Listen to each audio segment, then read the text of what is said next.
Il est 5 heures de l'après-midi, la mousson ajoute à la tristesse de la situation. L'aéroport, vous venez de le voir, est vide, les vols internationaux sont déroutés vers Singapour. Les villages paraissent désertés, ce sont des villages malais, les kampungs à droite et à gauche de la route.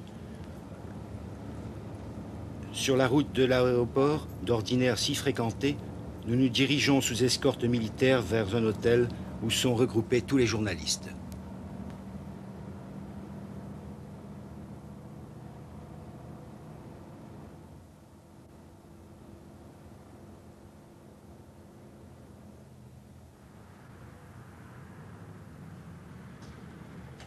Les routes de l'aéroport sont sillonnées en permanence par des patrouilles militaires. Sur les bas-côtés de la route, les autobus, des voitures, de nombreuses voitures, sont laissées abandonnées. Elles ont été incendiées par les émeutiers.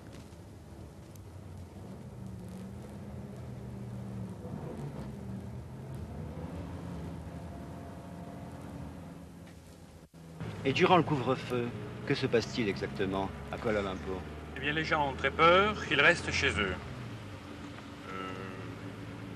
Les Chinois jouent au mahjong et les Malais parlent, comme d'habitude, sur les terrasses de leur petite maison en bois. Ceux qui sortent le font en leur risque et péril, comme nous maintenant. Pour quelle raison? Les gens ont très peur de l'armée. La police inspire confiance, et d'ailleurs la police ne tirerait pas, à moins de légitime défense, ne tirerait pas sur les gens qui circulent pendant le couvre-feu. Mais l'armée a des ordres très stricts. Certains régiments qui viennent de Bornéo sont composés de gens qui ne parlent ni le malais ni l'anglais. Et Ils sont très nerveux. qui sont extrêmement nerveux, oui. Hier, en rentrant du quartier chinois, prenant un virage un peu rapidement, le bruit des pneus, le crissement des pneus a réveillé un soldat de faction et il a tiré en direction de la voiture. Il a eu très peur, comme vous le pensez. Et à propos du ravitaillement? Le ravitaillement a été difficile pendant les 4 premiers jours. Le gouvernement, l'armée, la police maintenant organisent des convois qui transportent du riz et des nourritures essentielles comme l'huile, le sucre dans des boutiques de détail.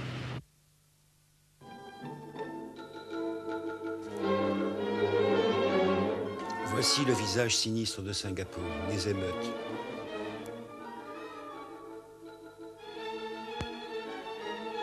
Le bilan des émeutes raciales est lourd. Plus de 200 morts, de nombreux blessés, 140 voitures incendiées, plus d'une centaine de maisons brûlées, 2500 arrestations. Les troubles ont commencé mardi 13 mai vers 7 heures du soir. Dans ces émeutes, 7 Chinois ont été tués devant notre école. La police est intervenue assez rapidement, mais les troubles se sont répandus en ville, en particulier dans les villages malais de l'extérieur de la ville, Kampong Baru, Kampong Pandan, etc. Et vers 9 heures, il y avait environ 60 morts. Vers minuit, 200. Et le lendemain, 14 mai, la presse anglaise pouvait dire qu'il y avait environ 5 à 600 morts dans la ville. Et ces victimes appartenaient à la communauté chinoise ou bien à la communauté malaise? Mélangés. Il y avait des Chinois et des Malais, mais une grosse majorité de Chinois. En principe, ce sont des Chinois qui sont tués. Ce sont des Chinois qui ont été tués dans... Et comment expliquer cela?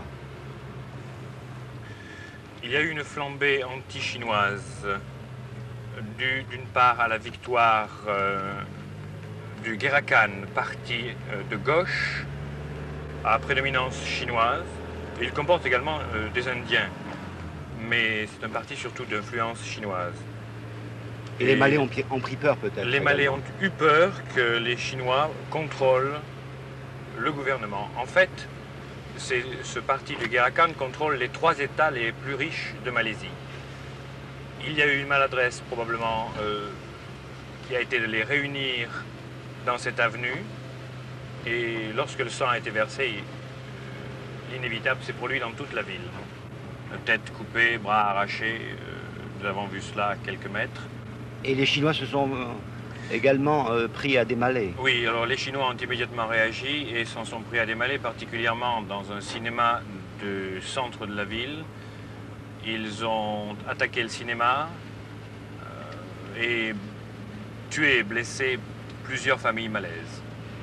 Donc pas de quartier de tous les côtés. Pas de des quartier, deux côtés. absolument pas.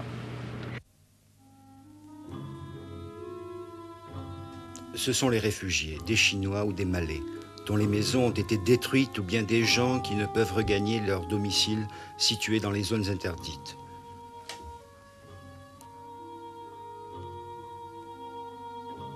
Un Français habitant la Malaisie depuis 23 ans nous explique maintenant comment le passé éclaire le présent. Peut-on expliquer ce qui vient d'arriver en faisant référence au passé? Oui, il y a plusieurs facteurs historiques qui expliquent la situation qui existe ici depuis une semaine. De l'histoire presque ancienne, dirais-je, la constitution de la population de ce pays, avec à l'origine uniquement une population malaise, autochtone, sur laquelle sont venues s'ajouter des couches d'immigration parallèlement à la colonisation. Il y a eu le passage des Portugais, puis des Hollandais, puis des Anglais. Et à mesure que ces gens mettaient le pays en valeur et le développaient, il y a eu des apports de population chinoise et des apports de population indienne qui sont arrivés progressivement au cours du 19e siècle et la première partie du 20e siècle. Il n'y a pas eu assimilation de toutes ces populations. Il y a un début d'assimilation. Ça a été l'effort principal du gouvernement depuis l'indépendance, c'est-à-dire depuis 1957, de créer une nation unie avec ces populations diverses. Et avec une langue qui est essentiellement la langue malaise. Avec la langue malaise, c'est-à-dire que vous avez aujourd'hui le malais, ou plus exactement le Bahasa Kebangsaan, qui est la langue nationale. Il y a encore deux langues officielles, la langue anglaise et le Bahasa Kebangsaan. Les Chinois sont en général assez hostiles à l'apprentissage d'une autre langue, en général. Je ne dirais pas qu'ils sont hostiles à l'apprentissage d'une autre langue. Ce qu'ils veulent, c'est préserver leur culture. Ils sont prêts à apprendre la langue nationale, mais ils veulent maintenir leur culture proprement chinoise en même temps. Le Parti communiste est banni en Malaisie. Les communistes se sont surtout infiltrés dans le parti appelé Labour Party, qui a donc boycotté les élections. Nous sommes dans le quartier chinois qui est patrouillé par la police, étroitement surveillé. Et durant la levée du couvre-feu, seuls les quartiers malais restaient interdits à toute circulation. Les Malais ont toujours détenu en Malaisie la puissance politique. Les Malais veulent avoir plus de puissance économique. Les Chinois, eux, de leur côté, détiennent le pouvoir économique et demandent une plus grande participation aux affaires du pays. Voilà le drame de la Fédération de Malaisie. Qui est responsable des émeutes? Il est difficile de le dire. Est-ce les communistes? Est-ce les extrémistes malais qui veulent une Malaisie malaise et non une Malaisie malaisienne? Princesse, comment vivent les Malais en Malaisie? Alors voilà, les Malais sont en général les gens qui sont très simples, qui sont pauvres, qui habitent dans la campagne plutôt. Et que font-ils? Est-ce qu'ils sont agriculteurs en principe? Oui, ils sont agriculteurs. Ils font la pêche. Ils cultivent du riz et du caoutchouc, par exemple. Il y a très peu de commerçants et très peu d'industriels malais, en fait. Oui, il y a très peu de commerçants en Malaisie. Ce sont les Chinois qui tiennent ces positions. Oui. Il n'y a pas un sentiment de frustration chez le Malais? Oui. La religion des Malais, ici la religion est bien d'État et l'islamisme. Et l'islamisme, oui. Et en quoi cela consiste-t-il? Ils sont tous musulmans. Oui. Les Malais sont tous musulmans. Ils prient 5 fois par jour. Même à Kuala Lumpur? Même à Kuala Lumpur. Dans chaque village, il y a toujours un mosquée. Ils sont très croyants, très pratiquants. Très croyants, oui. Ils ne mangent pas de porc. il méprise un peu les Chinois, il les regarde un peu sale parce qu'ils ne mangent pas du porc, etc. Il croit que les Chinois ne croient pas en Dieu. Et c'est pour ça qu'ils considèrent un peu les Chinois comme des infidèles. Oui, des infidèles. Ce qui est l'islam traditionnaliste. Oui. Le drame de la Malaisie, le voici sur ces images. L'imbrication des deux communautés. Le Chinois qui vaque à ses occupations et le Malais qui prépare ses outils agricoles. Pour ce professeur chinois, il y a encore espoir de voir vivre en paix les deux communautés. Monsieur le professeur, à quelle époque remonte l'implantation des Chinois ici en Malaisie? Oh, il faudrait dire que les Chinois sont ici depuis à peu près 300 ans. Et ils sont venus pour travailler, pour chercher de la vie, et pour cultiver la terre et pour planter. Et quand ils sont devenus un peu riches, ils retournent à la maison pour construire une petite maison. Et les Chinois qui sont venus ici sont principalement du sud de la Chine, de Fujian et de Guangdong. Et qui a favorisé l'implantation de ces Chinois? Ce sont les Anglais qui ont commencé la plantation de caoutchouc.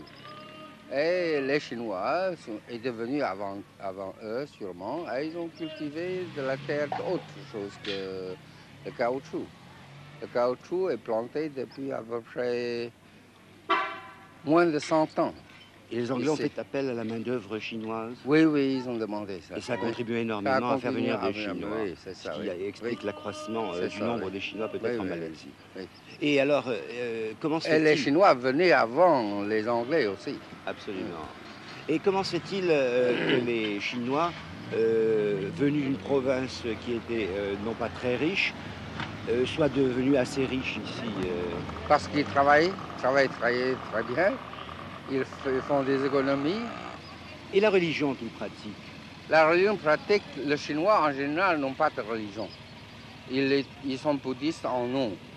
Mais certainement, il y a beaucoup qui pratiquent le bouddhisme et d'autres n'en pratiquent pas du tout.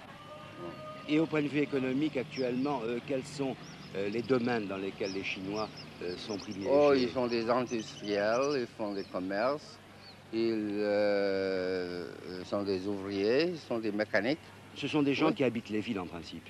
Ils sont dans les villages aussi. Oui, il y a beaucoup de fermiers.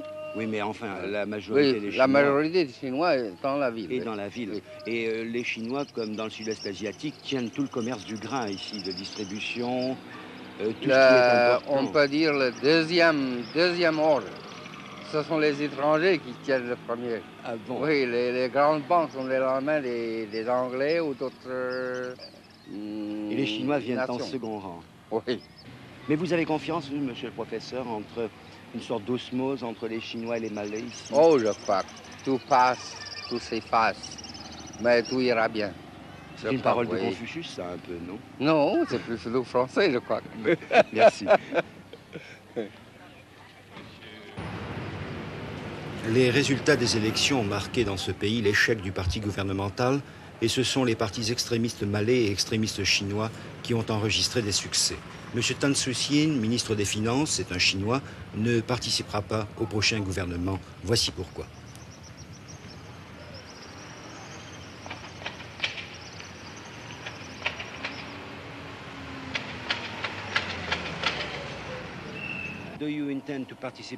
Envisagez-vous de participer au prochain gouvernement?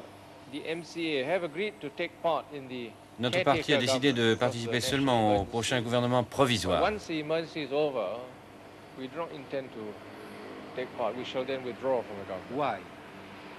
Pourquoi? Parce que les électeurs chinois désapprouvent notre participation à un prochain gouvernement.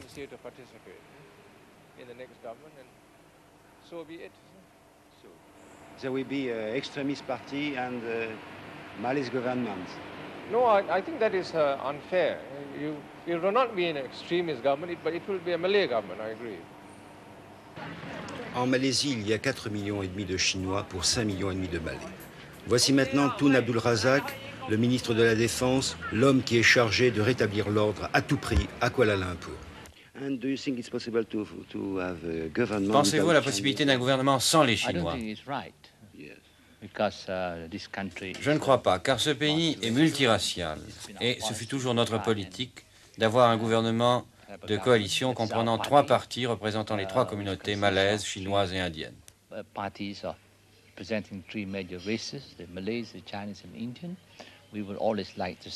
Nous avons toujours réclamé cette représentation tripartite car nous pensons que seul un gouvernement d'union peut diriger ce pays dans la paix.